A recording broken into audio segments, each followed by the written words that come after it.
The night sky over Washington, D.C. was torn apart on Wednesday, January 29, 2025. A horrific mid-air collision claimed the lives of 67 souls, leaving a nation in mourning. American Airlines Flight 5342, en route from Kansas, collided with a U.S. Army Black Hawk helicopter. The impact sent both aircraft plunging into the icy waters of the Potomac River.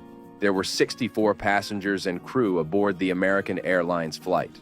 The Black Hawk helicopter carried 3 military personnel. The collision, a terrifying meeting of metal and flesh at thousands of feet, left no survivors. As dawn broke over the nation's capital, the true horror of the tragedy began to unfold. The crash site, a debris field spread across the dark waters, painted a grim picture for first responders. Rescue boats, hampered by the frigid temperatures and the sheer scale of the disaster, began the heartbreaking task of recovering the victims. The nation watched, holding its breath, as the news unfolded. Among the victims were 14 members of the U.S. figure skating team. These young athletes, filled with promise and talent, were on their way to a competition in Europe. Their dreams of Olympic glory were cut tragically short. We remember them for their grace, their athleticism, and the joy they brought to so many. Also lost was the young pilot of the Black Hawk helicopter. His name for now remains unreleased pending notification of next of kin. We know he was a decorated soldier, a skilled aviator, and a dedicated servant to his country. Professor Kaya Duggins, a rising star in the legal world, was also among the passengers. Professor Duggins, a former Miss Kansas and a Fulbright scholar, was due to start her dream job as a law professor at Howard University. Her life, dedicated to justice and equality, serves as an inspiration to us all. The stories of the victims continue to emerge, each one a poignant reminder of the human cost of this tragedy.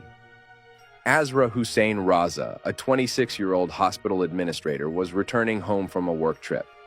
She had recently earned her master's degree and was excited to start the next chapter of her life. Sarah Lee Best and Elizabeth Keyes, both 33-year-old lawyers at the same firm, were planning a 10th anniversary trip. Their colleagues remembered them as brilliant legal minds and devoted friends. Tragically, Elizabeth died on her birthday. Casey Crafton, a loving father and Little League coach from Connecticut, was known for his dedication to his community. Michael Mikey Stovall was returning from a hunting trip with friends. Jesse Pitcher, a newlywed at the age of 30, was building his own business.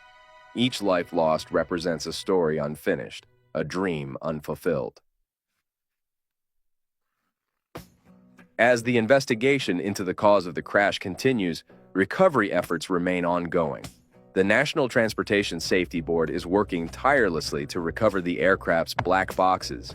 These devices, containing flight data and cockpit recordings, may hold the key to understanding what led to this devastating accident. While the investigation continues, the nation mourns. We mourn the loss of young athletes, a dedicated professor, a skilled pilot, and so many others. Their lives, though cut short, serve as a reminder of the preciousness of life and the importance of cherishing every moment. As we move forward, we must honor the memory of those we have lost by striving to make our skies safer. This tragedy serves as a stark reminder of the importance of aviation safety and the need for continued vigilance in our skies. We owe it to the victims and their families to learn from this tragedy and to prevent such a horrific event from ever happening again.